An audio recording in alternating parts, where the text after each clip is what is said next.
Bom dia a todas e a todos. Lembro que esta sessão está a ser gravada e a gravação vai ser disponibilizada online. Esta é a última sessão do Kent Reading Group deste primeiro semestre, 2023-2024.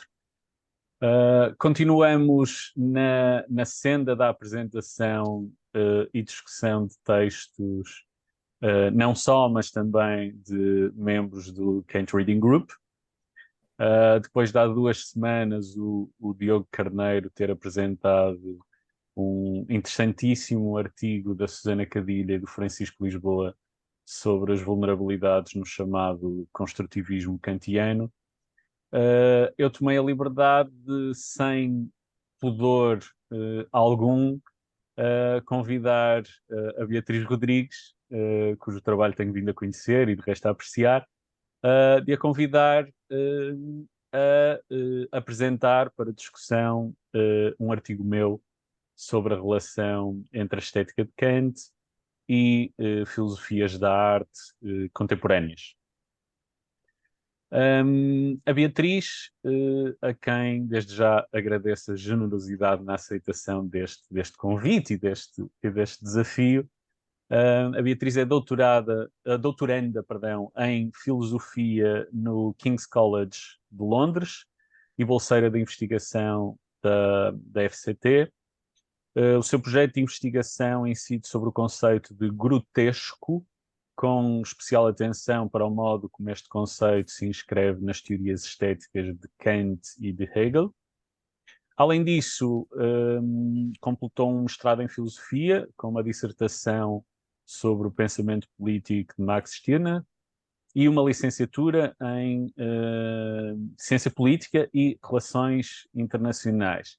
Quer o mestrado, quer a licenciatura, de resto, foram na Universidade Nova de Lisboa e, portanto, este é, de certa forma, um regresso a casa. A Beatriz tem também, finalmente, experiência de ensino em filosofia da arte, assim como em filosofia continental contemporânea no King's College de Londres. Quero então agradecer-te, Beatriz, pela disponibilidade para apresentar este artigo. O artigo chama-se Kant and Recent Philosophies of Art. Foi publicado na Kantian Review em 2021. Muito obrigado e passo-te imediatamente a palavra e podes então, se quiseres, partilhar a tua apresentação. Ok, obrigada. Eu vou partilhar aqui o meu PowerPoint. Ahm, Podem só confirmar se conseguem ver? Perfeitamente. Sim. Ok. Então, desde já, bom dia a todos. Queria agradecer ao João pelo convite, e ao João e aos restantes membros do grupo por me acolherem. E fico muito contente por ter esta oportunidade de apresentar o artigo do João e por poder pensar e falar um pouco sobre a filosofia da arte de Kant em português, o que não é muito comum hoje em dia. Um, Apesar da pressão acrescida de apresentar o trabalho de um outro autor, estando esse autor presente, fico mais descansada por saber que o João estará aqui para corrigir algum disparate que eu diga, e também para poder aprofundar alguns pontos que se calhar não estão tão desenvolvidos no artigo e também esclarecer algumas dúvidas. Como o João disse, eu vou apresentar o artigo Kant and Recent Philosophies of Art, e a minha apresentação seguirá mais ou menos a estrutura do artigo. Portanto, eu vou começar por fazer uma pequena introdução, em que procuro explicar o objetivo do artigo e explicar o seu enquadramento. De seguida, vou falar sobre a relação entre Kant e contextualismo, explicando brevemente o que é o contextualismo e depois como é que se aplica a Kant, segundo a análise que o João faz no artigo. De seguida, vou fazer o mesmo em relação ao eticismo, analisando a relação entre Kant e o eticismo. E, por fim, acrescentei uma quarta parte que será bastante breve, em que vou propor algumas questões, alguns eixos de reflexão que espero que possam ser interessantes para iniciar o debate. Muito bem, então o objetivo do artigo é avaliar se a teoria estética de Kant pode acomodar dois desenvolvimentos recentes na filosofia da arte, nomeadamente o contextualismo e o eticismo. E através da análise de algumas passagens da terceira crítica, o João procura mostrar que a teoria da arte de Kant é não só conciliável com estas duas teorias, mas também que o próprio Kant pensa o valor estético das belas artes de maneiras semelhantes àquelas que são articuladas por estas teorias. E para fazer esta análise, o João baseia-se em relação à teoria estética de Kant, obviamente na crítica da faculdade de julgar, ou seja, na terceira crítica, especialmente nos parágrafos 51 a 53, em que Kant compara as diferentes artes e organiza-as numa espécie de ranking, de acordo com o valor estético que lhes atribui. Em relação ao contextualismo, o João foca-se no artigo de Kendall Walton, chamado Categories of Art, de 1970, e em relação ao eticismo, foca-se no capítulo The Ethical Criticism of Art, do Barry Scott. Como eu disse, eu vou falar um pouquinho mais em detalhe sobre estas teorias nas duas secções seguintes, mas para já queria propor algumas definições preliminares. Então, o contextualismo, segundo Walton, é esta teoria segundo a qual o valor estético de uma obra de arte depende em certo grau das categorias em que a percepcionamos. E dado que estas categorias são definidas por fatores extrínsecos à obra, ou seja, por convenções sociais, culturais, pelo conhecimento que temos sobre a origem da obra, o conhecimento que temos de outras obras de arte, etc., o contextualismo opõe-se ao formalismo, segundo o qual o valor estético de uma obra de arte depende exclusivamente de aspectos que podemos discernir na observação direta dessa obra, sem levar em conta, portanto, fatores externos à obra, tal como a intenção do autor ou a tradição artística a que a obra pertence. De acordo com esta teoria, como Walton aponta, seria indiferente que esta pintura que está no ecrã, que esta pintura seja feita pelo chimpanzé Congo e não por Pollock ou por um tornado numa loja de tintas. Quanto ao eticismo, Goethe definiu como a teoria segundo a qual o valor ético de uma obra de arte é um elemento legítimo na apreciação estética que fazemos dela. E dado que esta teoria pressupõe que os valores éticos podem condicionar valores estéticos, opõe-se ao autonomismo, que é a teoria segundo a qual os valores estéticos são completamente independentes de outros valores, incluindo os valores éticos, e por isso não é legítimo em nenhum caso aplicar categorias éticas na apreciação estética de uma obra de arte. E um exemplo que é muitas vezes discutido neste contexto é o Triunfo da Vontade, de Leni Riefenstahl, e que segundo os autonomistas deveríamos apreciar esteticamente sem ter em conta quaisquer considerações éticas sobre o nazismo ou sobre Hitler. Então, por que o contextualismo e o eticismo em particular? No artigo, João aponta 3 razões para esta escolha. E a primeira delas é que ambas as teorias consideram práticas artísticas e estéticas contemporâneas e, portanto, servem de ponto para refletir sobre a relevância de Kant para a compreensão da arte contemporânea. A segunda razão que aponta é que tanto o capítulo de Goethe como o artigo de Kendall Walton, são trabalhos seminais da filosofia da arte contemporânea, o que, como já sugeri, não significa que sejam consensuais, que não haja oposição a eles, mas sim que reúnem bastantes apoiantes e exercem uma grande influência sobre debates na filosofia da arte contemporânea.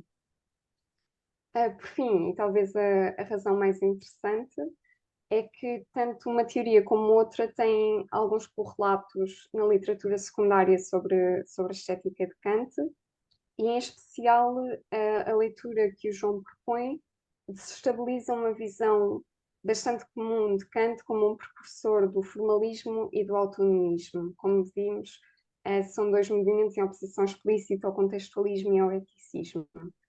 Portanto, uma consideração da teoria da arte de Kant nos trâmites do contextualismo e do eticismo acaba por contribuir para uma interpretação mais refinada de Kant e do legado da teoria estética dele na arte e na estética contemporâneas.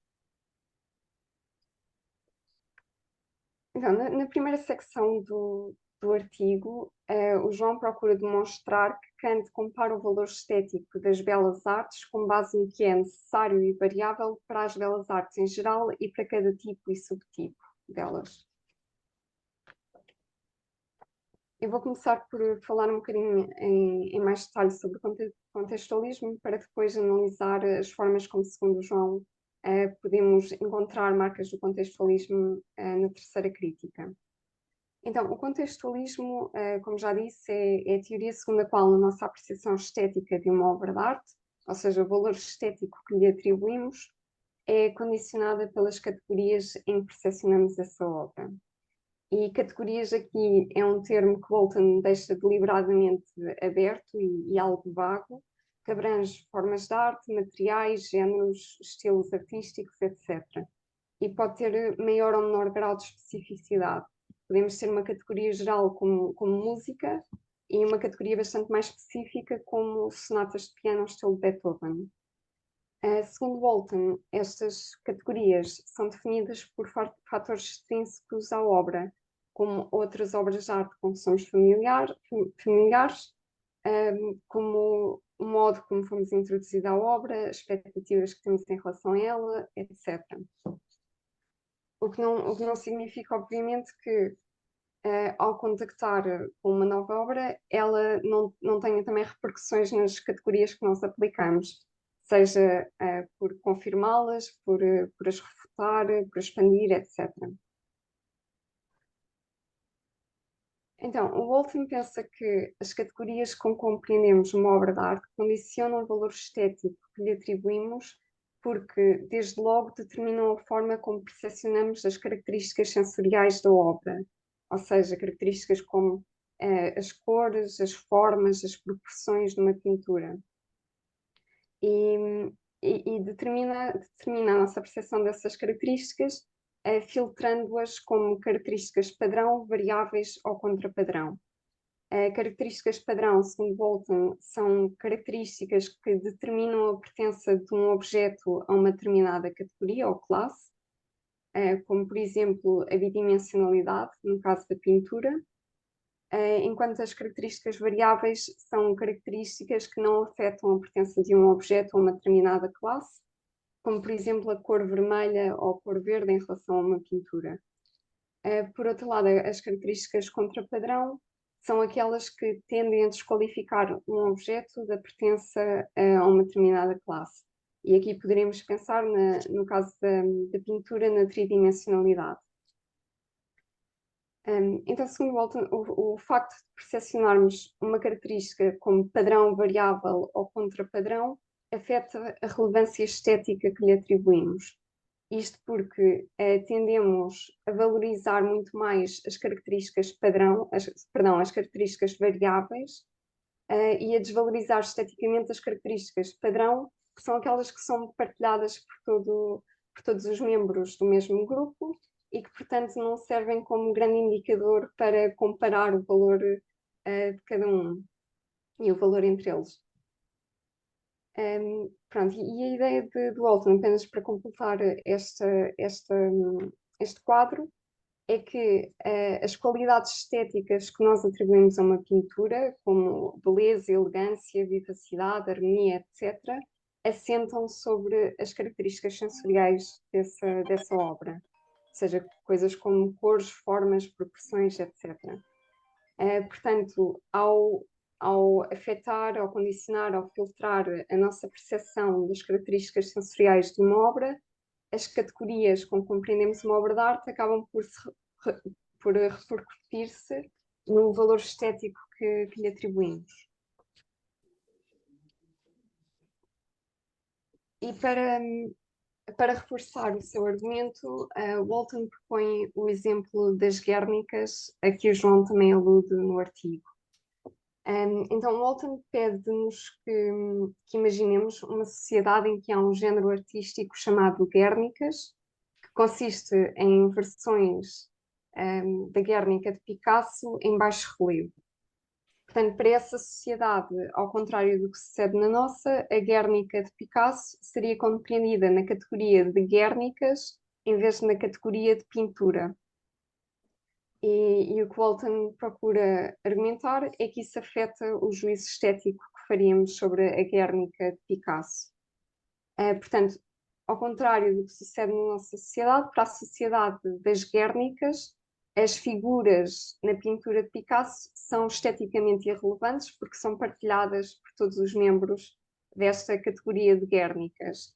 Enquanto, por outro lado, a bidimensionalidade é uma característica variável e, portanto, uma característica esteticamente relevante. Com base nisso, enquanto a nossa sociedade tende a olhar para a Guernica de Picasso e a vê-la como dinâmica e violenta, a sociedade das Guernicas tenderia a avaliar exatamente a mesma obra como sendo ou austera, ou serena, ou aborrecida.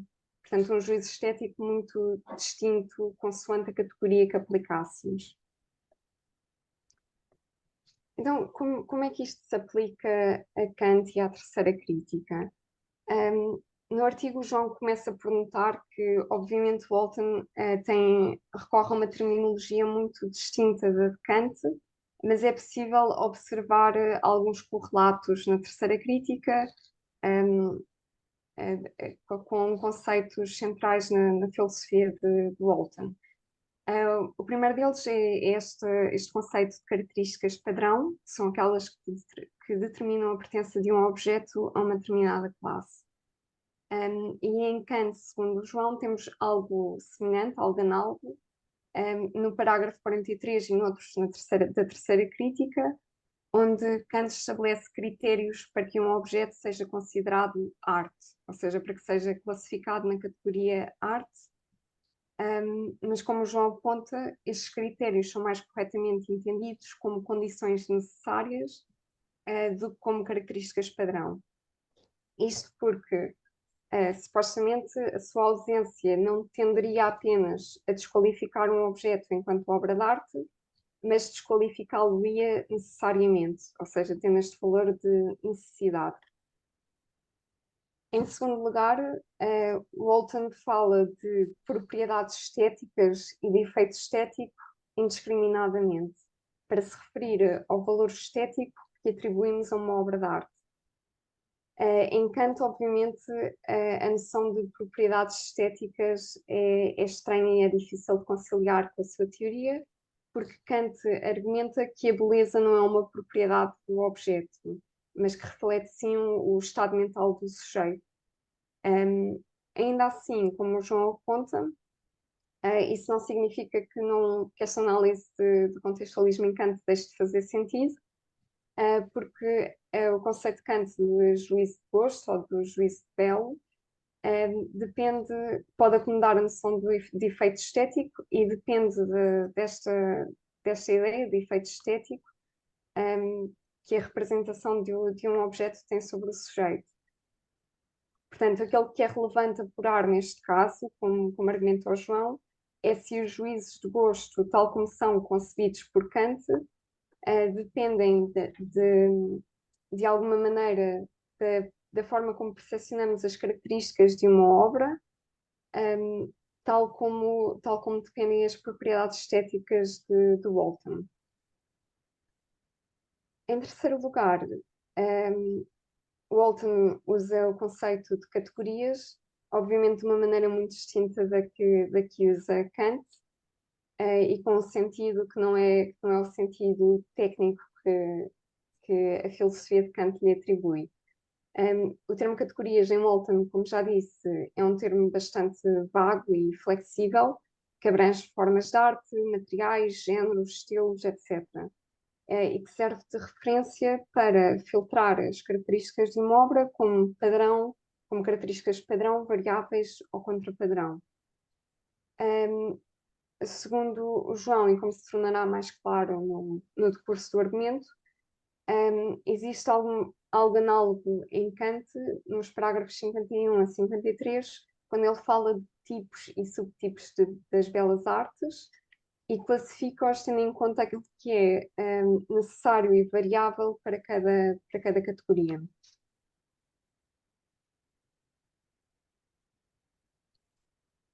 Então, no artigo, o João irá analisar várias passagens da terceira crítica e a primeira das quais estão centradas nos parágrafos 42 e 43 e concernem à definição de arte em geral, à categoria de arte em geral.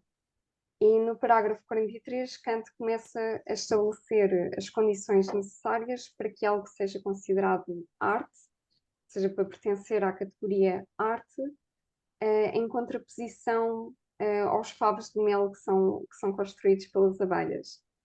E alguns destes critérios que Kant estabelece é que o objeto deve ser o produto de uma ação livre, ou seja, o resultado de uma decisão, que o objeto deve ser precedido por uma intenção, portanto, a realização do objeto deve ser concebida tendo em vista um determinado fim, e em terceiro lugar, para alcançar esse fim, a realização do objeto pressupõe determinadas regras. E no parágrafo anterior, no parágrafo 42, Kant dá um exemplo de como a percepção de um objeto como arte em vez de natureza afeta o valor estético que lhe atribuímos. E neste parágrafo Kant refere-se ao canto do Rochinol como um canto em que, em condições normais, um canto que nos encantaria, em que teríamos um grande deleite e um grande prazer estético. Portanto, porém, segundo Kant, se desse o caso que nós descobríssemos que este canto, na verdade, era apenas a imitação de um rapaz travesso, então o mesmo canto que nós antes achávamos tão atraente tornar-se-ia insuportável. Portanto, neste caso, não há qualquer diferença perceptível entre o canto do Rochinol e a imitação do rapaz. Portanto, a diferença no valor estético que atribuímos a um e ao outro depende da categoria estética em que os compreendemos, como um produto natural no primeiro caso ou como um produto humano no segundo. Portanto, como o João argumenta, este primeiro exemplo demonstra que para Kant as categorias em que compreendemos um objeto, neste caso a categoria de arte ou a categoria de natureza, influenciam o valor estético que lhe atribuímos, o que está de acordo, corrobora o contextualismo do Walton. Não obstante, como o João aponta, a imitação do canto de Rochinol ainda não é um caso evidente das belas artes. Portanto, ele procura focar o seu argumento nos parágrafos 51 a 53, em que Kant se refere explicitamente às belas artes e não à arte em geral. E no parágrafo 51, Kant começa por dizer que tanto a beleza natural como a beleza artística se definem pela expressão de ideias estéticas e procede à divisão das belas artes de acordo com a forma como cada uma expressa ideias estéticas. Enquanto a poesia usa palavras, por exemplo, a pintura usa o gesto e a música usa o tom. E como o João aponta, esta divisão pode ser pensada em termos de condições necessárias e variáveis em relação à categoria de bela arte. Ou seja, a expressão de ideias estéticas seria uma condição necessária, embora o modo específico de expressão, por exemplo, através de palavras, seria variável em relação à categoria de arte, embora fosse necessária em relação à categoria de poesia, por exemplo.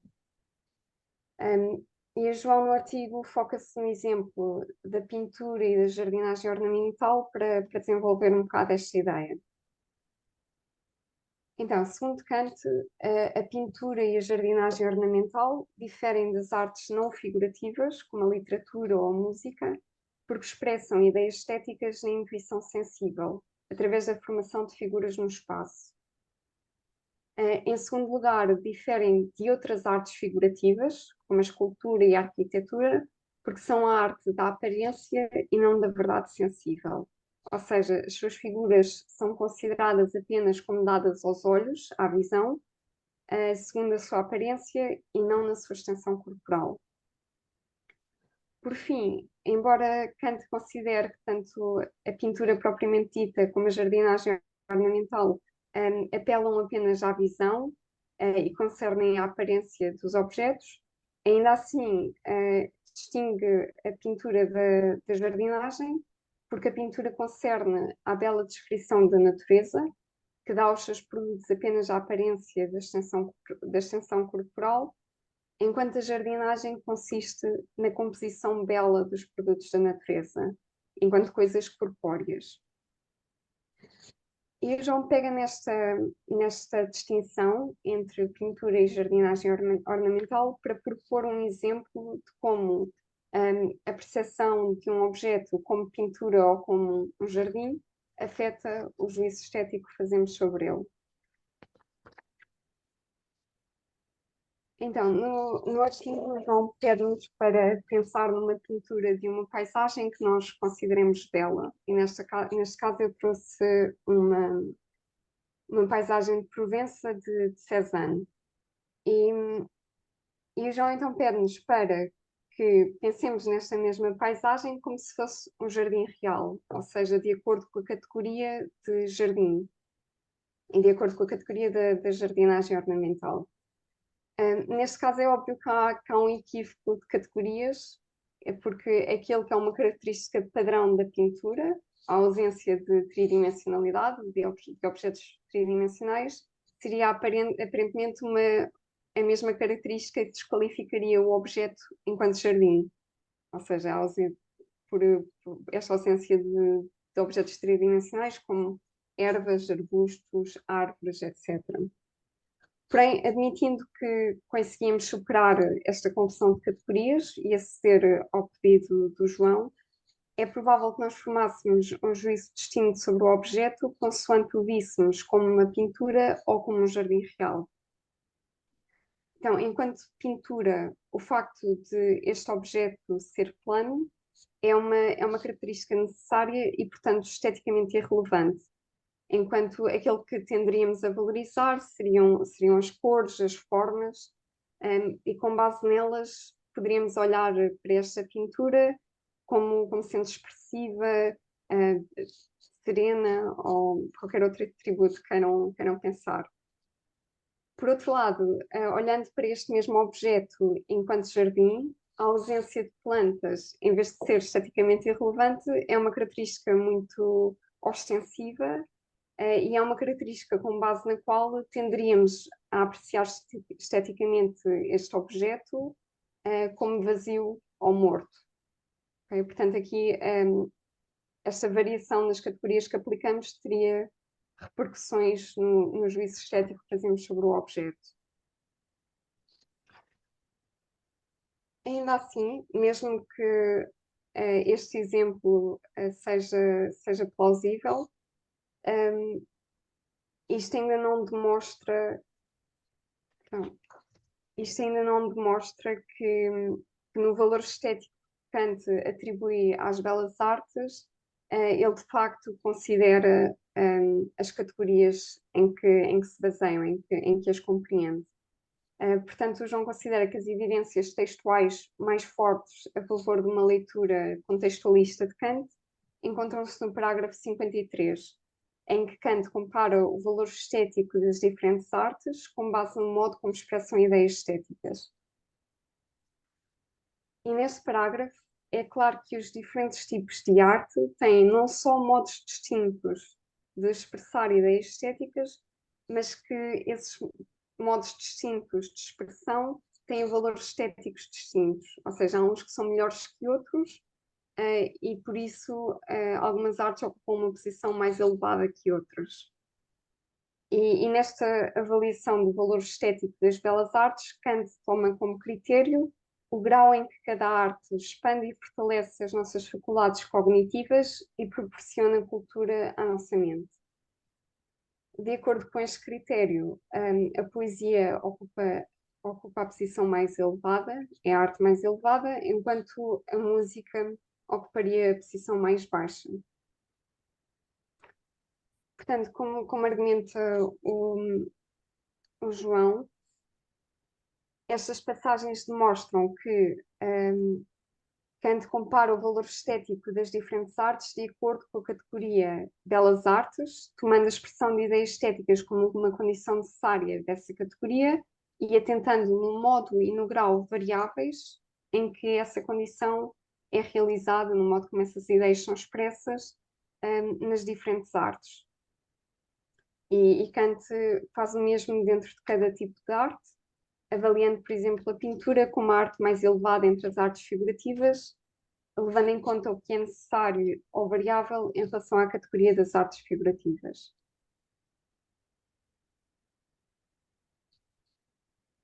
Avançando então para a terceira secção, em que o João procura demonstrar que Kant leva em conta fatores éticos na comparação do valor estético das belas artes, sendo que o melhor paradigma disso é o comentário que Kant faz sobre a retórica. O eticismo, como já vimos, é a teoria segundo a qual a avaliação ética de uma obra de arte é um aspecto legítimo da avaliação estética dessa obra. Se uma obra manifesta uma atitude eticamente repreensível, primeiro, isso pode ser esteticamente relevante em alguns casos, e segundo, nos casos em que isso é esteticamente relevante, conta sempre como um defeito estético. Na perspectiva de Goethe, a atribuição de valor estético resulta do que eles chamam um all things considered judgment, ou seja, um juízo complexo que faz um balanço dos méritos e deméritos estéticos da obra, e que pode ser influenciado por uma pluralidade de valores, incluindo valores éticos. Segundo Goethe, também, a avaliação ética de uma obra de arte incide sobre as atitudes manifestas nessa obra, que apenas podem ser aferidas por inspeção direta da obra, não tanto com base naquilo que a obra diz explicitamente, por exemplo, no caso da literatura, através de um narrador ou de uma personagem, nem com base naquilo que o autor diz ser a sua intenção com aquela obra, mas muito mais com base nas respostas que a obra prescreve à audiência. E por respostas aqui, um, Goethe entende algo com um sentido muito amplo que inclui uma diversidade de estados que podem ser prazer, uma emoção ou um desejo dirigidos a eventos ou personagens representados na obra.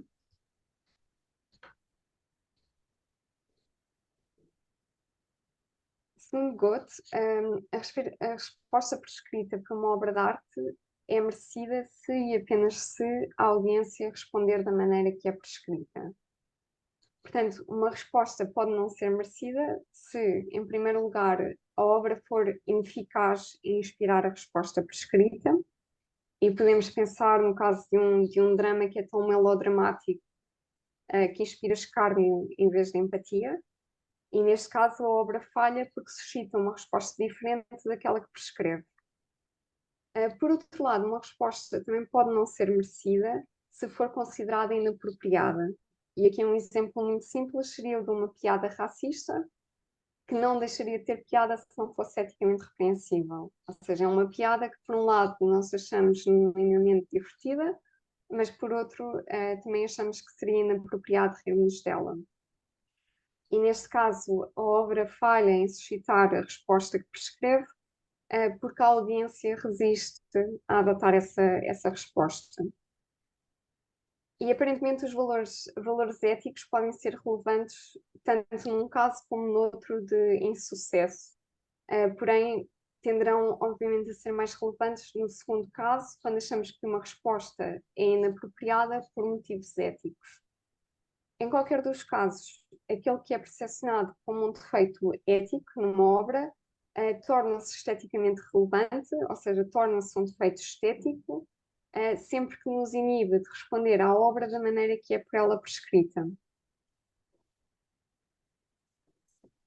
Como se aplica então isto a Kant? Novamente, nesta secção, o João vai focar-se em dois momentos da terceira crítica, o primeiro dos quais também é analisado por Paul Guyer, num artigo de 2008. E, então, esse primeiro momento está centrado no parágrafo 52, em que a distinção entre artes agradáveis e belas artes leva Kant a concluir que, para o nosso prazer numa obra de arte ser duradouro e sustentável, deve estar ligado a ideias morais. Caso contrário, como mostra aqui na citação, esse prazer imputaria ao espírito, o objeto tornar-se-ia cada vez mais repugnante e a mente acabaria por ficar irritada e insatisfeita consigo mesma. Portanto, numa leitura desta passagem, uma leitura com que o João também concorda, Geyer defende que se a ausência de conteúdo moral previne que desfrutemos de uma forma completa e duradoura de uma obra, então a ausência de conteúdo moral conta não só como um defeito ético, mas também como um defeito estético da obra. E nesse caso podemos argumentar que para Kant a avaliação ética da obra, de uma obra, é um aspecto legítimo do valor estético que lhe atribuímos, o que corrobora, obviamente, o eticismo.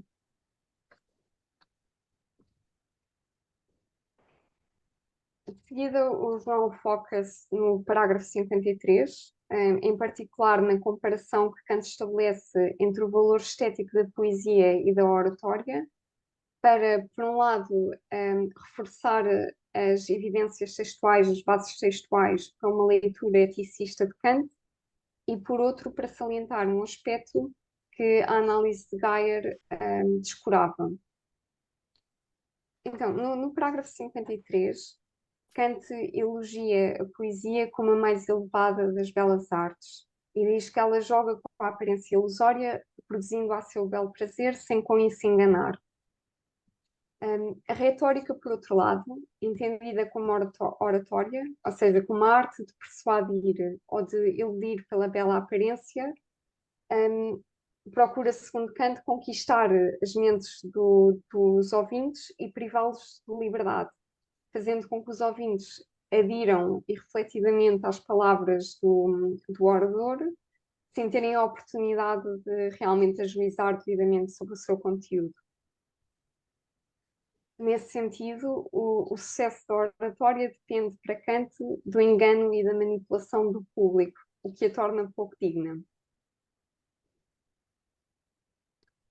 Neste caso, ao contrário do que vimos anteriormente, na secção anterior, a avaliação negativa que Kant faz da oratória e dos seus produtos enquanto arte não se deve a uma putativa falta de capacidade para expressar ideias estéticas ou uma capacidade inferior para expressar ideias estéticas, mas sim aos seus defeitos morais, nomeadamente ao uso que faz do engano e da manipulação. Portanto, conforme argumenta o João, esta passagem demonstra que o facto de a oratória manifestar uma atitude eticamente repreensível é tomado por Kant como um defeito da oratória enquanto forma de arte. Estas passagens permitem também ilustrar um ponto que permanecia obscurecido na análise do parágrafo 52, nomeadamente que uma obra de arte pode apresentar um defeito ético, não só devido ao seu conteúdo, como também à sua forma.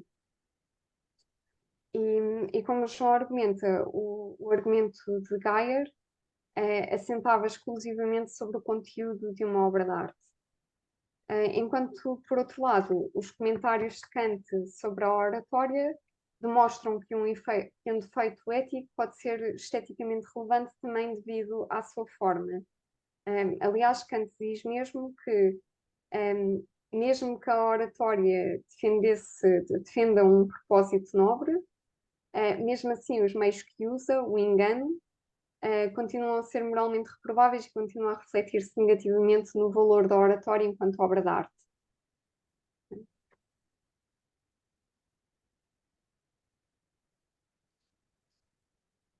E antes de concluir o artigo, o João considera uma possível objeção a esta interpretação de Kant. Uma objeção segundo a qual, em última instância, nós poderíamos supor que os defeitos éticos da oratória impediriam que apreciássemos esteticamente os seus produtos. Ou seja, em vez de o defeito ético da oratória reduzir o seu valor estético, eliminá-lo-ia completamente, por exemplo, impedindo que estimulasse o livre-jogo das nossas faculdades. E o João responde a isto da seguinte maneira. Primeiro começa por notar que o objetivo de Kant nos parágrafos 51 e 53 é dividir, combinar e comparar as belas artes. Portanto, ao mencionar a oratória neste contexto, isso sugere fortemente que ele continua a incluí-la como uma bela arte e continua a considerar que os seus produtos são objetos de apreciação estética. Em segundo lugar, mesmo que admitíssemos que a oratória é desqualificada enquanto arte pelos seus defeitos éticos, isso não nos impede de apreciar esteticamente os seus produtos. E o João aqui compara a oratória à arquitetura.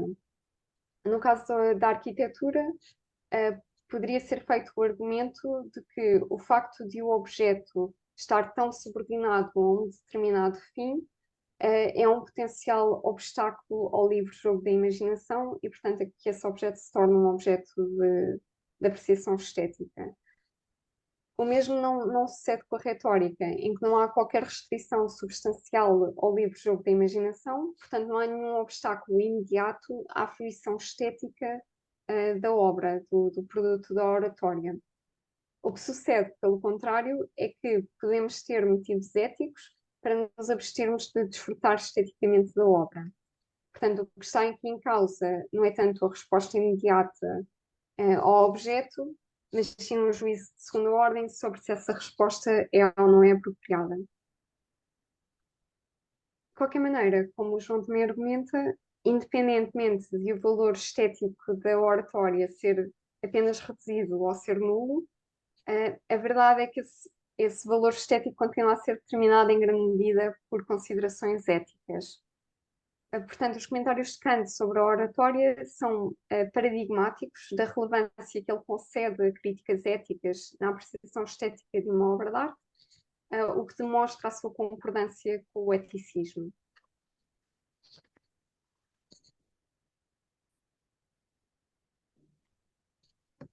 Muito bem, agora para terminar, eu queria apenas propor algumas questões, alguns eixos de reflexão que penso que talvez sejam interessantes analisar em maior detalhe na discussão.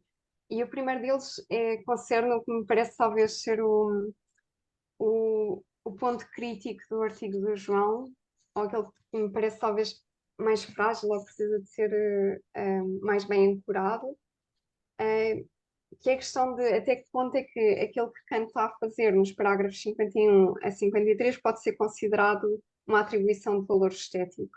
Ou seja, será que a comparação que Kant faz das belas artes assenta de facto sobre um juízo estético ou assenta sobre outro tipo de considerações, como considerações de ordem prática, social, moral, etc. E, portanto, e esta dúvida vem sobretudo porque Kant diz explicitamente que um juízo de gosto, um juízo estético, é um juízo singular restrito a um objeto específico. Portanto, aparentemente, um juízo não pode ser alargado a toda uma classe de objetos. E se não me engano, ele diz que no momento em que disséssemos todas as rosas são belas, o que estaríamos a fazer, na verdade, era um juízo lógico com base num juízo estético. Pronto, eu aqui neste caso nem tenho a certeza que seja completamente linear que Kant estivesse a fazer um juízo lógico com base num juízo estético. Pronto. Acho que seria interessante falar um pouco sobre isso. A segunda questão, que eu acho que é bastante mais, tem uma resolução bastante mais simples, é até que ponto podemos conciliar o contextualismo e o eticismo com o livre jogo da imaginação, já que aparentemente tanto uma teoria como outra pressupõem a preponderância de conceitos, seja de conceitos artísticos ou éticos, na apreciação que fazemos de um objeto. E aqui eu penso que a noção de beleza aderente de Kant pode ser a chave, já que a beleza aderente é um tipo de beleza que é condicionada por um conceito do que a coisa deve ser. Mas pronto, mas de qualquer maneira gostava também de falar um pouco sobre isto, se possível. Um terceiro ponto é até que ponto esta interpretação de Kant poderá ajudar-nos a diferenciar a apreciação estética da arte da apreciação estética da natureza. Ou seja, tendo em conta que, tal como Kant diz, também os objetos de natureza, também o belo na natureza expressa ideias estéticas, até que ponto é que poderíamos também estender esta leitura para a apreciação estética da natureza. Um quarto ponto que achei interessante e que o João também salienta no artigo é que o argumento dele o argumento dele a favor do contextualismo está centrado nas características padrão e nas características variáveis. Portanto, acho que também seria interessante falar um pouco sobre qual poderá ser o papel de características contra padrão na apreciação estética de uma obra de arte e como é que eventualmente até podemos incluir neste argumento ou se elas têm algum efeito sobre o argumento que o João está a propor. Um quinto ponto, e é um ponto que até já tinha falado um bocado com o João noutro contexto, é até que ponto o argumento que ele faz a favor do eticismo não pode ser também estendido ao exemplo que Kant dá da imitação do canto do Rochinol. Porque neste caso parece-me que parte do motivo pelo qual nós resistimos a desfrutar do canto do Rochinol, ou achamos esse canto insuportável, é porque nos sentimos enganados e manipulados. Ou seja, aqui acho que também pode haver algum papel de valores éticos no juízo estético que atribuímos à imitação do canto. Por fim, a última questão que também gostava de propor é, assumindo que a maioria das obras de arte prescreve uma resposta à audiência, ou seja, apela a uma determinada atitude, a uma determinada emoção, em que circunstâncias é que podemos considerar uma obra ou uma forma de arte, ou um género artístico manipulador? Ou seja, na comparação entre poesia e oratória, Kant assume que a poesia é sempre sincera. Pronto, eu acho esta presunção de sinceridade, para já tenho dúvidas que seja completamente credível, e portanto gostaria de falar um bocado o que é que será que a oratória é assim tão mais manipuladora do que outras formas de arte? E será que podemos estabelecer alguns critérios que permitem determinar em que casos é que uma obra ultrapasse esse limiar legítimo, esse limiar ético lá? Pronto, e da minha parte é tudo. E obrigada.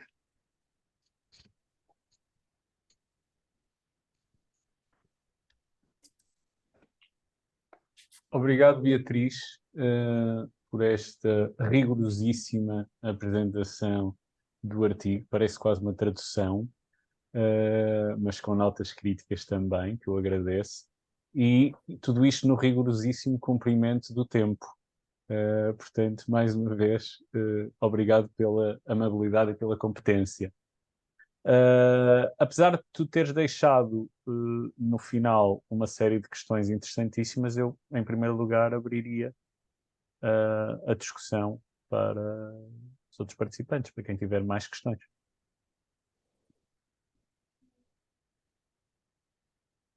Francisco.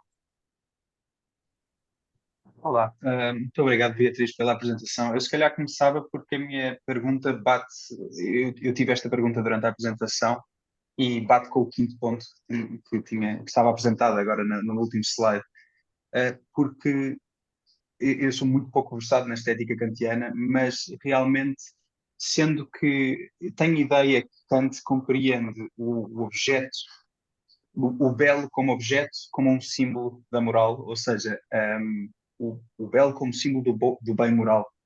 E eu perguntava-me se, da mesma forma que foi identificado, que o problema no exemplo do Rochinol é o problema do engano, e que parece-me, não sei se concordariam, mas parece-me que se o rapaz fosse apresentado originalmente como a fonte do canto, não seria um problema para nós ter um juízo estético de beleza no canto dele, ou seja, é o logro que é o problema, não é a fonte do canto.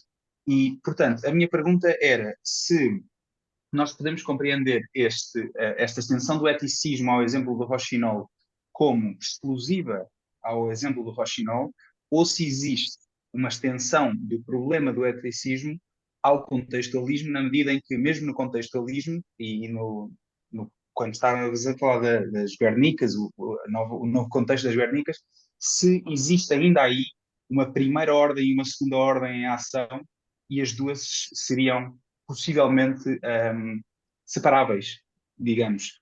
Ou seja, se o ético é separável do juízo estético, no exemplo do Rochinol, a minha pergunta é se essa primeira ordem estética e uma segunda ordem, que seria ética no Rochinol, ainda existe no exemplo das Guernicas, se o contexto pode ser uma segunda ordem separável da primeira ordem estética.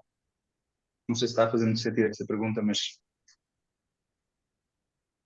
Obrigado, Francisco. A linha que temos seguido na apresentação de artigos de autores e autoras presentes é primeiro dar a palavra a quem os apresenta. Portanto, eu daria a palavra à Beatriz. Certo.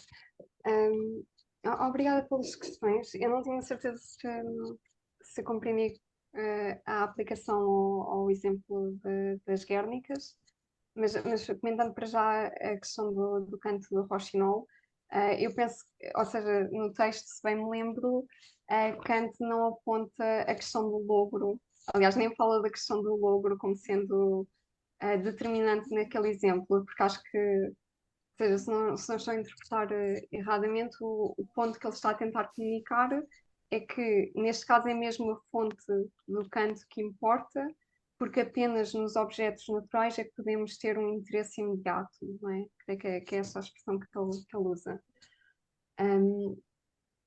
Ou seja, porque aqui Kant acaba por conceder um estatuto diferente à beleza natural daquele que concede à beleza artística, até porque no contexto do sistema kantiano, a beleza artística, perdão, a beleza natural desempenha um papel aparentemente mais importante, ou seja, isto é muito discutido, mas Kant parece considerar-se mais importante ao estabelecer uma ponte entre o domínio da moral, o domínio da liberdade e o domínio natural da necessidade. Pronto, portanto, eu acho que na verdade a passagem do Rochinol é esse o ponto que Kant está a tentar comunicar, se bem que para mim pessoalmente enquanto leitora é muito difícil não achar que o fator da manipulação e do engano também é relevante aqui. Pronto. Mas isto não é explícito no texto, é uma interpretação. Em relação pronto, ao caso dos Guernicas, se eu entendi bem, a ideia é que o que tu estavas a dizer, o que estavas a dizer em relação às vezes de primeira ordem e de segunda ordem seria que nós teríamos um juízo de primeira ordem que seria um juízo estético e depois teríamos um juízo de segunda ordem que eventualmente também continua a ser um juízo estético, mas é um juízo estético que é influenciado por considerações morais ou éticas. Pronto. A única coisa que eu não compreendi é como, no caso do exemplo das Guernicas e da sociedade que tem o género artístico das Guernicas, que fatores éticos é que tu achas relevante aqui? Ou como é que há essa distinção entre primeira ordem e segunda ordem? Eu acho que, se calhar, a minha pergunta seria precisamente que não existiria esse fator, ou seria um fator neutro na sociedade das Guernicas, mas que não é neutro na nossa sociedade. E, portanto, talvez se mantesse um juízo estético de primeira ordem entre sociedades, mas a segunda ordem de fatores é que, ou os fatores de segunda ordem, digo, é que mudariam entre a nossa sociedade e a sociedade das Guernicas. Isto sou eu a tentar perceber precisamente de onde é que vem, ou qual é que é a dinâmica entre o contexto e o juízo estético, a ética e o juízo estético, se são realmente ordens diferentes ou se misturam de tal forma que não podemos de forma nenhuma assumir um juízo estético igual para a nossa sociedade e para a sociedade das Guernicas. Ok, sim, acho que isso é muito interessante e também é uma questão que eu fui tendo a ler o artigo, que é até que ponto é que o contextualismo e o eticismo se entrecruzam em Kant, como é que podemos pensar a relação entre as duas teorias na estética kantiana. E realmente acho que é interessante e é plausível a sugestão que tu dás que na nossa sociedade o conteúdo, aquele que a Guernica representa e sobre o qual formamos juízos éticos, é relevante para a apreciação estética que fazemos da obra. Enquanto numa sociedade das Guernicas, em que há todo um género artístico que tem o mesmo tema, que representa a mesma coisa, se calhar mesmo que se referisse ao mesmo, provavelmente esse conteúdo e essas considerações éticas seriam bastante atenuadas. Acho que uma distinção importante entre o contextualismo e o eticismo é que o contextualismo explicitamente pressupõe um acesso a recursos externos exteriores à obra. Ou seja, o contextualismo diz explicitamente que as nossas categorias são formadas por fatores extrínsecos à obra que vamos apreciar. Enquanto o eticismo não é isso que procura, porque o eticismo procura fundamentar os seus juízos com base exclusivamente nos elementos que estão presentes na obra, que são perceptíveis na obra, sendo que alguns destes elementos são éticos, como as tais atitudes que a obra manifesta ou as respostas que prescreve. Portanto, à partida, uma e outra teoria estão a recorrer a aspectos diferentes, aspectos extrínsecos da obra ou aspectos internos. E ainda assim, acho que, obviamente, quando pensamos que o contexto em que a obra é criada reflete, condiciona o valor estético que lhe atribuímos, acho que é óbvio que muito desse contexto será marcado por fatores éticos. Pronto. Se bem que para um eticista isso não seria relevante, a menos que esses fatores éticos estivessem explícitos, manifestos na obra. Pronto. Espero que responda mais ou menos. Sílvia, obrigado. Beatriz, obrigado, Francisco. Olá, bom dia. Eu cumprimento a Beatriz, cumprimento o autor do texto e cumprimento todos os presentes. Bem, eu creio que uma das singularidades do pensamento do autor em relação à terceira crítica de Kant é justamente o foco na filosofia da arte. Portanto, compreender Kant como um filósofo da arte. E neste texto, o João Lemos, coloca, digamos, a ênfase em duas filosofias da arte recentes, pensando justamente modos de afinidade entre a filosofia kantiana da arte e essas mesmas filosofias de arte recentes, portanto, o contextualismo e o eticismo. Eu creio que o texto do João é mais feliz quando trata do eticismo, com efeito, pelo menos pareceu mais interessante, porque há aí um elemento de trabalho sobre aquilo que é a retórica em Kant que me parece muitíssimo original. Eu pediria, assim, à Beatriz o favor de, digamos, reconstituir um elemento que me parece muito fecundo do texto, que é justamente o debate que o João estabelece como Gaia, a propósito da retórica. E, e, muito obrigada à Beatriz e ao João também.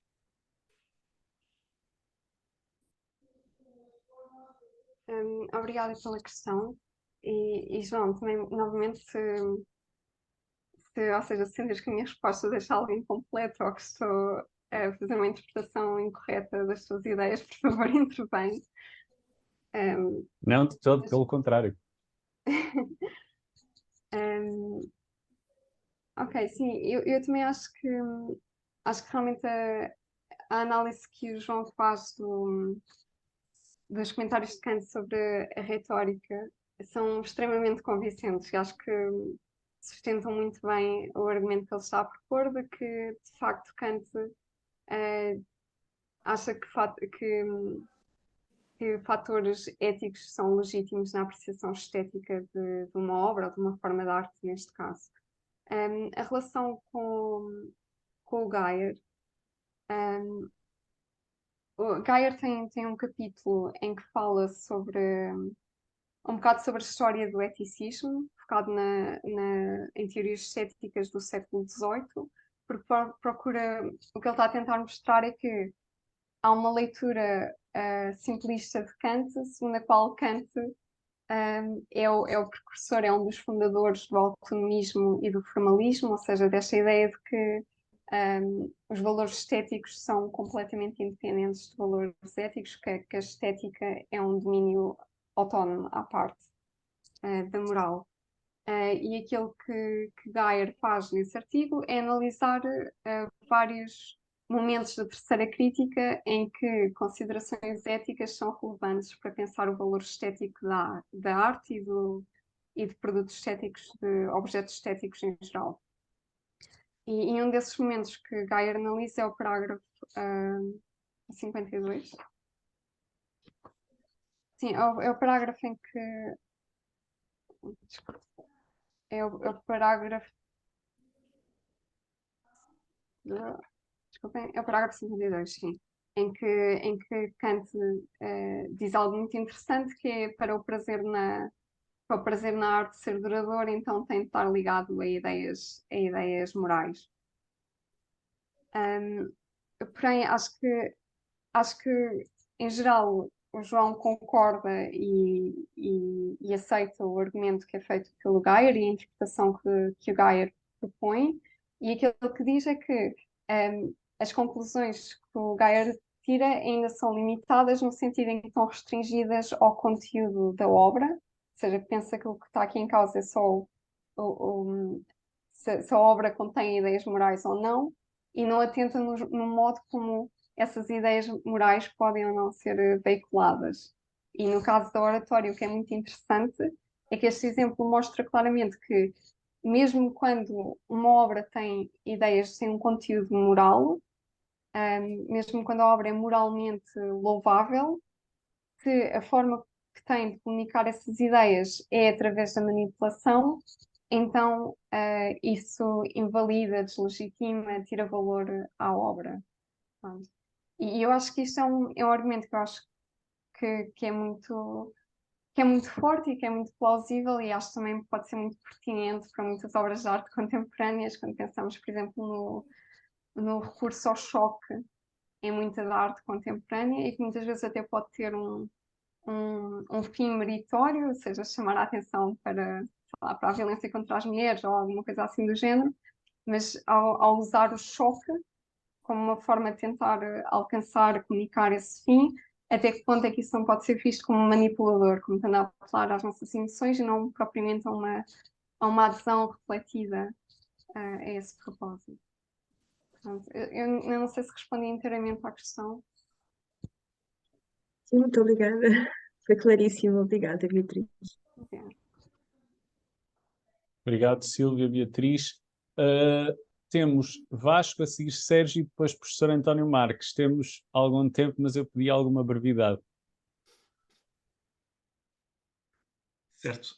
Então eu vou ser breve. Olá a todos. Eu escrevi até para ser mais fácil, para não tirar o tempo a ninguém.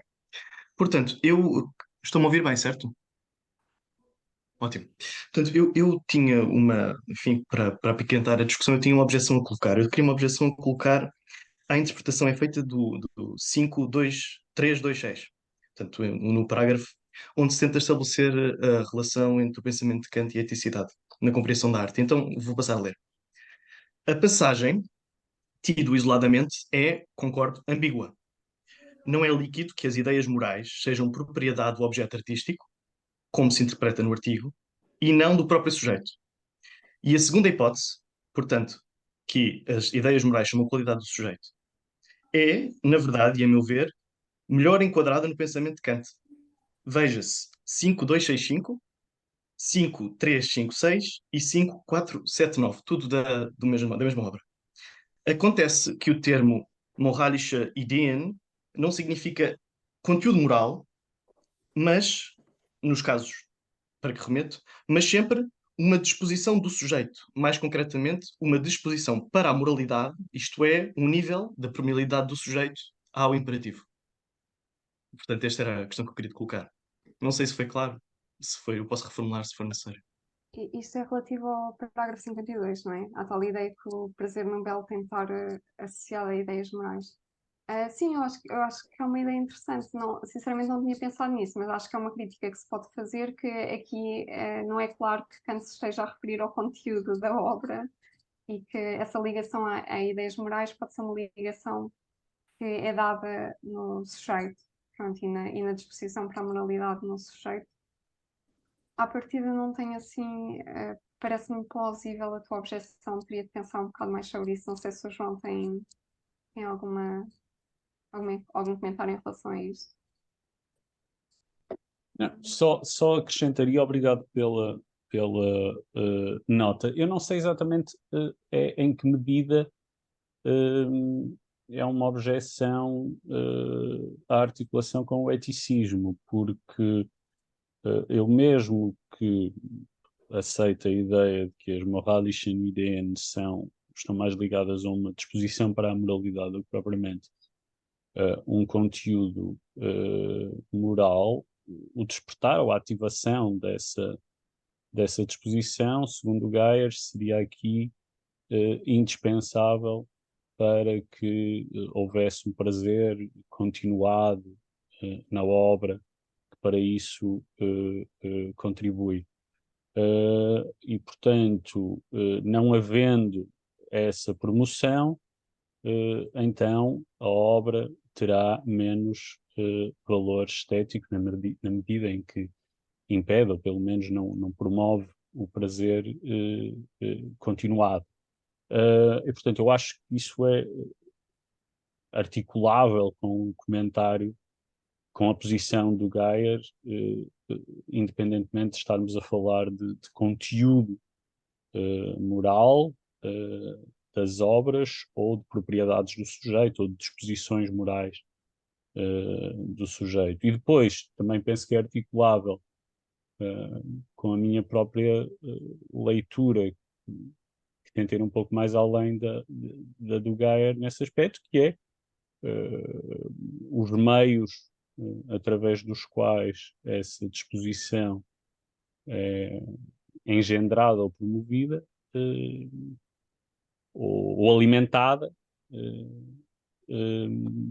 também contam, em última análise, não só para o valor ético da obra, mas para o valor estético da obra. Não sei se acrescentei alguma coisa e se respondi ao Vasco. Uh, sim, enfim, era uma questão que, se tivéssemos outro tempo, poderíamos discutir de outra forma. Mas, de qualquer forma, eu queria só acrescentar que, sem dúvida, que o pensamento de Kant sobre a arte tem uma dimensão ética. Isto está ligado à ética. Eu não estou, é certo, como eu creio que se tenta apresentar no artigo, que essa dimensão ética se prenda com uma qualidade da obra. Portanto, do objeto artístico, que o objeto artístico tenha características éticas e que isso seja algo que esteja implícito no conhecimento de Kant. Pelo contrário, eu acho que a dimensão ética da arte, no conhecimento de Kant e a forma como Kant eh, releva, tem que ver com a analogia que se estabelece entre a prática da avaliação artística e a prática da ação moral, certo? E é também neste sentido, creio eu, que esta moralische Ideen são relevantes, porque parece que Kant está a afirmar que é, aliás, o que se surge nas passagens que eu fiz referência, muitas delas, que é necessariamente haver no sujeito uma certa permeabilidade para a moralidade que influencia e permite que tenha uma relação do belo artístico com as obras. É nesse sentido, mas eu concordo completamente que é uma relação forte entre a dimensão ética do pensamento de Kant e a sua relação sobre a arte. Não creio é que esteja ligada a uma qualidade específica do objeto, tido por artístico. É isto, pronto, que eu tinha a dizer. Antes só de dar a palavra ao Sérgio, só uma ressalva. Eu, a certa altura, numa nota qualquer do artigo, digo que o meu artigo não é sobre as relações que Kant estabelece entre estética e ética em geral. Portanto, por isto refiro-me à ideia do belo como símbolo moralmente bom, por isto refiro-me, mais uma vez, às relações entre arte e moralidade em Kant, que são muito mais amplas e muito mais exigentes, mesmo em termos de espaço, do que aquilo a que me refiro aqui no artigo.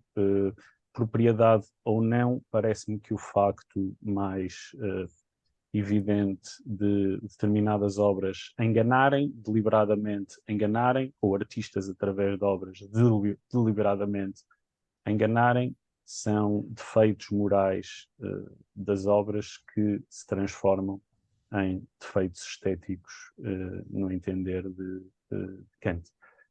Mas Vasco, eu, creio que também a Beatriz, teremos todo o gosto em continuar a discussão noutra altura. Obrigado. Sérgio. É uma questão rápida, mas antes só um comentário. Eu não conheço, nem conhecia os autores, os filósofos da arte com que João trabalhou, e, portanto, é muito interessante ficar com um pequeno aperço do que dizem.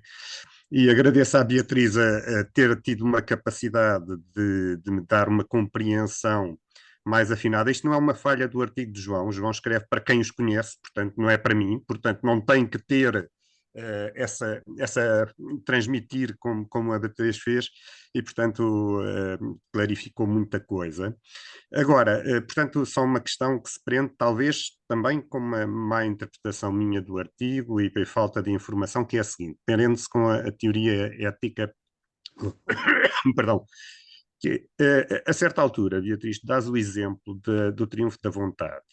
Ou seja, fiquei com a impressão que dentro dessa teorização a dimensão ética se coloca ao nível do objeto artístico concreto. Portanto, por exemplo, o filme O Triunfo da Vontade. O João vai, em Kant, identificar como contraponto a oratória. Portanto, não um objeto, mas uma categoria, digamos, de objetos artísticos, e é sobre toda essa categoria que ele vai colocar a questão. E podemos então fazer esta equiparação entre os autores, enquanto se de facto uns trabalham sobre os objetos em concreto e Kant trabalha sobre uma categoria, apesar de tudo podemos manter, o João pode manter, chegar às conclusões a que chega. Obrigado. Pronto, essa é precisamente a minha grande dúvida em relação ao artigo, porque, como o Sérgio muito bem disse, tanto o eticismo como o contextualismo estão focados na apreciação estética de obras de arte singulares. Portanto, nunca está no horizonte definir toda uma forma de arte ou um género artístico como esteticamente defeituoso, por ser eticamente defeituoso ou algo assim. Portanto, sim, as teorias de filosofia da arte contemporânea que o João analisa são focadas na apreciação estética de obras de arte singulares, e aquilo que o João analisa em relação a Kant é a comparação que Kant faz de formas de arte, de tipos e subtipos de arte, como Kant menciona. Eu também tenho algumas dúvidas até que ponto é que se pode extrapolar esse plano da apreciação de uma obra de arte individual para a apreciação de uma forma de arte inteira ou de um género artístico inteiro. Ou seja, não digo à partida que seja impossível, mas acho que era uma coisa que no artigo deveria estar um bocadinho mais bem fundamentada, ou deveria ser um bocadinho mais bem explicado, sobretudo porque no artigo parece-me que o João simplesmente assume que aquilo que Kant está a fazer é atribuir um valor estético a formas de arte, mas essa própria ideia de atribuir um valor estético a uma forma de arte ou a um género artístico, acho que é uma ideia problemática mesmo no contexto da estética kantiana, em que a atribuição de valor estético geralmente concerne a uma obra de arte singular e não a uma classe de objetos. Portanto, não sei se... Portanto, acho que era ótimo ouvirmos o João. Não sei se já tinhas pensado sobre isto ou... Só quero, em primeiro lugar, porque às vezes eu sei que o professor tem que sair mais cedo, só queria dar a palavra ao professor António Marques e depois eu digo alguma coisa sobre esse assunto também. Bom, então, ok, eu posso já... Também é uma pergunta breve. Gostei muito da apresentação da Beatriz e acho o artigo, já lhe tinha dito, não é? Dar os parabéns ao João, acho que o seu artigo realmente interessantíssimo e uma peça importante com certeza no contexto da discussão, não só nacional, do contexto da discussão do Kant, da estética de Kant, da filosofia estética. Não, é uma questão muito, enfim, quer dizer, não será tão pontual como isso tudo. Mas a minha pergunta era a seguinte: o João, a determinada altura, diz, logo na abertura do texto, que as categorias de alguma forma, pretende substituir ou substituir para a consideração, para a perspectiva contextualista, nessa perspectiva, abandona de alguma forma as categorias do Walton e propõe-se substituí-las pelo conceito ou pelas categorias de condições necessárias para considerar a obra de arte. Minha pergunta seria, neste caso, para a perspectiva, para avaliar de que modo é que ainda a estética de Kant se acomoda a um contextualismo, se abandona completamente, na sua perspectiva, abandona as categorias propostas pelo Walton ou não. Quer dizer, essa substituição das categorias do Walton pelo conceito de condições necessárias, e condições necessárias podem ser, por exemplo, sei lá, a finalidade, o desinteresse, a sujeição do entendimento à imaginação, tudo isso são categorias necessárias, parece-me, para que encontramos na argumentação de Kant, e que necessárias para a consideração para a avaliação de uma obra de arte enquanto que obra de arte. Mas, nesse caso, as categorias propostas pelo Walton continuam operacionais ou não? Ou são subsumidas de alguma forma nas condições necessárias que são tipicamente nós conhecemos da argumentação do Kant? Não sei se... Eu acho que faço essa questão para ti, João, porque eu também, ou seja, eu intuitivamente diria que o argumento continua salvaguardado, porque o que está aqui em causa é até que ponto os aspectos de uma obra são variáveis ou são considerados necessários para a pertença a uma determinada categoria. E, portanto, se vamos pensar esses elementos necessários como necessários ou apenas características padrão, eu acho que não é assim tão relevante, não faz assim tanta diferença para o que o João quer argumentar. Mas também tive um bocado essa questão, até quanto é que este movimento características padrão para condições necessárias não está a alterar ligeiramente o contextualismo e a propor uma coisa ligeiramente diferente. Mas eu acho que se calhar faço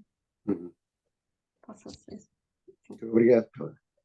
Obrigado, essa é uma questão que me continua a acompanhar até hoje. E ainda hoje, antes da sessão, voltei a pensar nela. Eu confesso que na altura a opção por condições necessárias me pareceu uma opção, antes de mais, cientificamente prudente, porque de facto há características que Kant coloca como condições necessárias para que um objeto seja artístico, o caso de ter um determinado fim, um determinado propósito, e para que um objeto artístico seja um objeto belo, nomeadamente expressar ideias estéticas.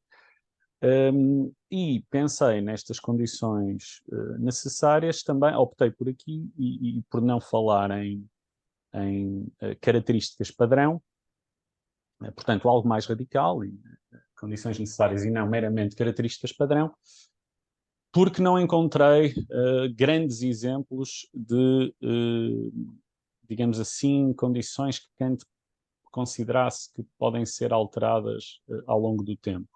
Por outro lado, acho que, na verdade, há espaço para isso, para manter as condições necessárias, mas também para alguma referência a características padrão. Porquê? porque um dos trabalhos do ou da artista genial, contexto de Kant do artista genial, é precisamente quebrar as regras existentes e criar novas regras. Ora, a partir do momento em que novas regras são criadas, podemos falar da substituição de categorias standard, de características standard. O que hoje era uma característica standard ou padrão, noutra altura passa a ser outra. Os exemplos de Kant não são abundantes. Os exemplos de Kant, daquilo que se poderiam chamar características padrão na terceira crítica, são ainda mais raros, mas eu penso que, por exemplo, talvez as regras da prosódia e da métrica sejam intocáveis, mas pensemos nas aulas de antropologia, nas referências que temos à rima fácil. Imaginemos que há um artista genial que, a certa altura, mostra que, afinal, a arte ainda é capaz de expressar mais ideias estéticas através da rima fácil. Rima fácil, não sei se é o termo técnico, mas andará perto disso.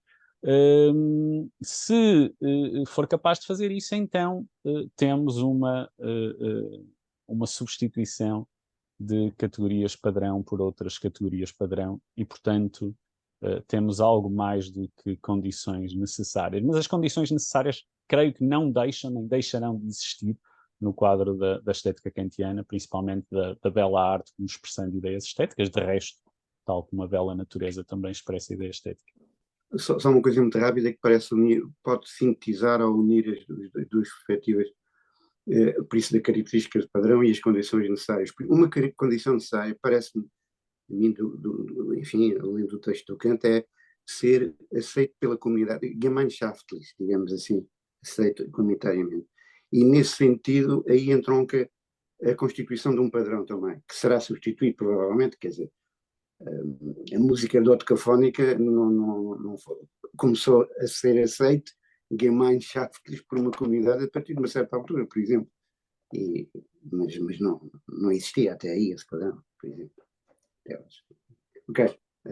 Sim, eu não sei se de resto se esse não é um dos exemplos que o próprio Walton apresenta de características contra padrão, que depois se tornam precisamente características padrão, o caso da música dodecafónica.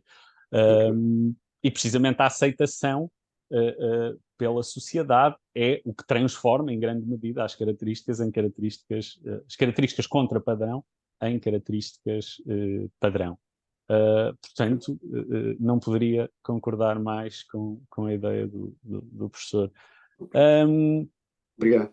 Se a Beatriz me permitir, eu deixo então 2 ou 3 notas sobre algumas questões que foram colocadas e que de resto têm a ver também com as questões que a própria Beatriz colocou na parte final da apresentação, que eu volto de resto a agradecer. A primeira, eu diria que é efetivamente a mais desafiante, e a Beatriz colocou e depois o Sérgio subscreveu por outra via e ainda complexificou ainda mais com o caso do exemplo trazido pela Beatriz da Leni Riefenstahl. Em Kant, nós temos unicamente, de facto, a avaliação de categorias e não a avaliação de objetos. Perdão, eu disse em Kant, quero dizer na terceira crítica, especificamente. A avaliação de categorias e não de objetos. Mas 2 notas. A primeira é que, embora Kant fale das diferentes belas artes, ou se quisermos, dos diferentes tipos de arte, das diferentes artes, o título da secção 53 é comparação do valor estético, repito, do valor estético das belas artes umas com as outras. E, portanto, aparentemente é possível fazer-se uma avaliação do valor estético de categorias ou de tipos. Em segundo lugar, a segunda nota, eu tentei, infrutíferamente, particularizar o mais possível. Eu dou o exemplo de categorias, depois dou o exemplo de subcategorias ou de subtipos. E depois, a certa altura do artigo, reconheço que não temos casos particulares. Mas, por outros motivos, ou com vista a um outro artigo, eu tenho vindo a focar-me muito em particular, quer na antropologia, de um ponto de vista pragmático, quer nas aulas de antropologia transcritas por estudantes de Kant. E é engraçado que nós encontramos lá exemplos de avaliação de obras tendo em conta, de obras particulares tendo em conta aquilo que elas podem ou não fazer, de obras e de objetos particulares. Temos primeiro, antes de mais, por exemplo, a categoria dos poemas de amor, mas temos também referências a artistas concretos como Milton e críticas a outros artistas concretos como Klopstock, tendo em conta aquilo que nós esperamos das obras e aquilo que não esperamos, mas temos também críticas, por exemplo, àquilo que é tido como sendo a Escola de Atenas de Rafael. E aí a crítica é a de que a Escola de Atenas engana. E nós podemos pensar que que o facto da Escola de Atenas enganar e, portanto, isso diminuir o valor estético é unicamente mais uma prova de que temos uma posição eticista da parte de Kant. Mas é aqui que se relacionam o eticismo e o contextualismo. É que as obras que enganam no entender de Kant, e aqui o caso paradigmático é o caso dos discursos retóricos, ou dos exemplos de oratória, elas enganam porque prometem algo que não cumprem, porque prometem menos do que aquilo que nos vão dar. Nomeadamente, no caso da oratória, prometem um jogo do entendimento com a imaginação, mas no fim anulam em absoluto o jogo do entendimento através de um embelezamento e de um apelo à nossa imaginação.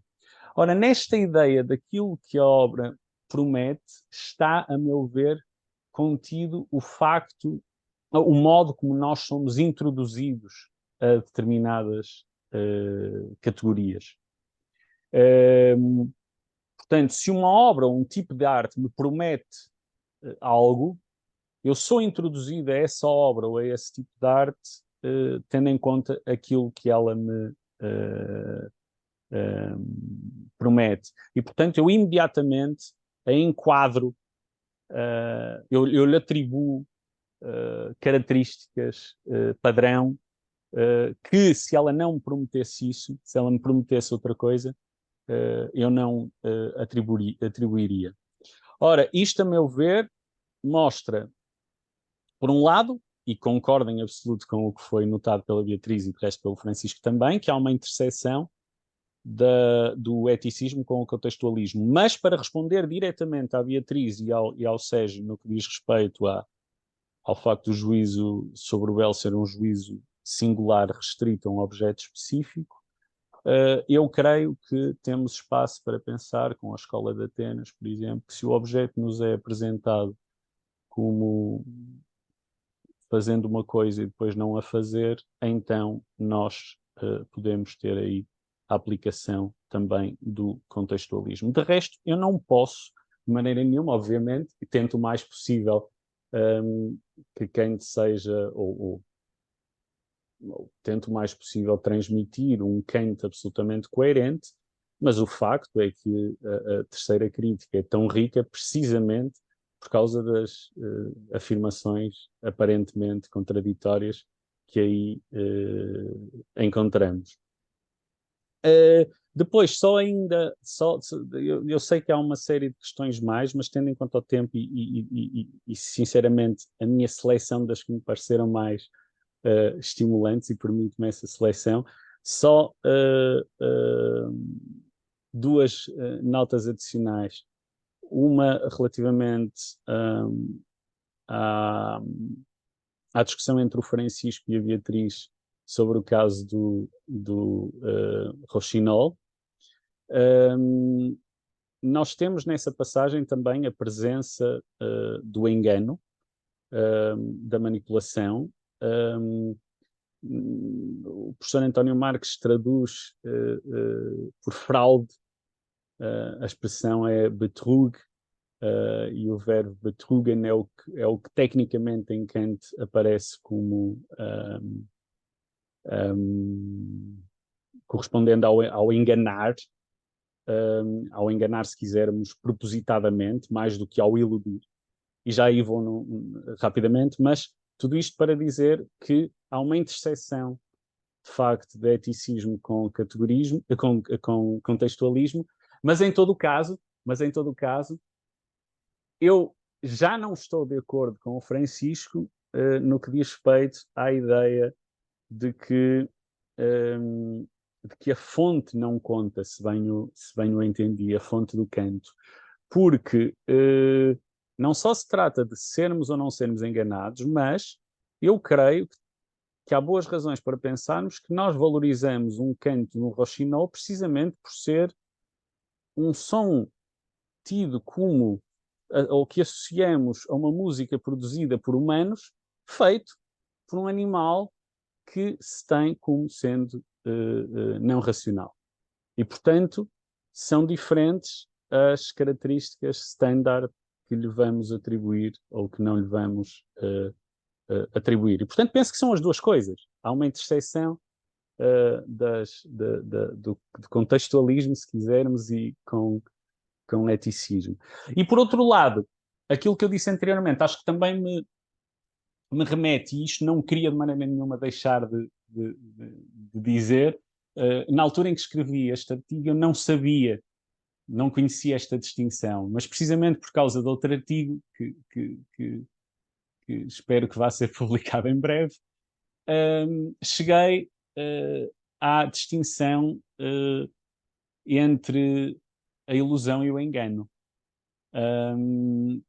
E que é aquilo com o qual posso responder à ideia do critério para considerarmos ou não uma obra manipuladora, que era a última questão da Beatriz.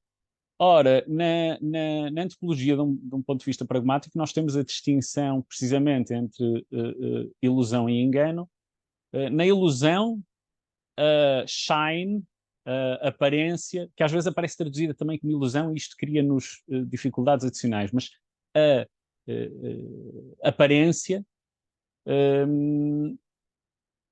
ou aparência é compatível, é harmónica, concorda com o conhecimento da verdade.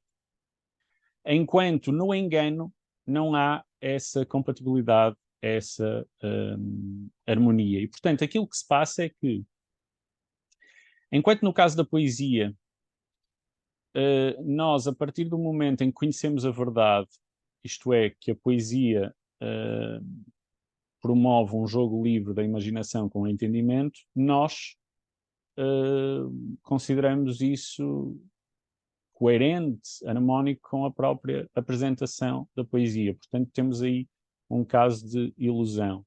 Mas no caso da oratória, aquilo que temos é um caso de engano. Porquê? Porque a partir do momento em que eu comparo a aparência da retórica, o modo como a retórica se apresenta, o modo como, se quisermos, os retóricos apresentam os seus discursos, isto é, como promovendo ou requerendo um jogo livre da imaginação com o entendimento, a partir do momento em que eu comparo isso, que é a aparência da retórica, com aquilo que a retórica, a má retórica, a oratória, efetivamente é, que é uma manipulação através da imaginação que não promove a participação do entendimento, pelo contrário, a bloqueia, a anula, então isso já não é compatível com a verdade. E, portanto, temos aí um caso evidente, ou uma instância da distinção técnica, embora não das 3 críticas, técnica entre ilusão e engano. Não sei se há mais alguma coisa a dizer sobre este aspecto, se alguém quer deixar alguma nota. Ou uma questão final, se for breve. Não havendo, eu vou, mais uma vez, agradecer a imensa generosidade da Beatriz e o rigor na apresentação deste artigo. Agradeço também as vossas questões e os vossos comentários. Acho que me vão ajudar, quer a mim, quer à própria Beatriz, a pensarmos mais sobre estes assuntos, independentemente deste artigo. E unicamente dizer que esta foi a última sessão. O Kant Reading Group vai voltar, como habitualmente, no próximo semestre, já em fevereiro. A agenda vai ser divulgada, como habitualmente, um mês antes, ou no início de 2024, e, portanto, resta-me desejar-vos umas boas festas e um ótimo 2024. E obrigado, Muito Beatriz. obrigada. Obrigado, Muito boas obrigada festas pelo para todos também. os comentários. Obrigado. Festas. Obrigado. E até para o ano.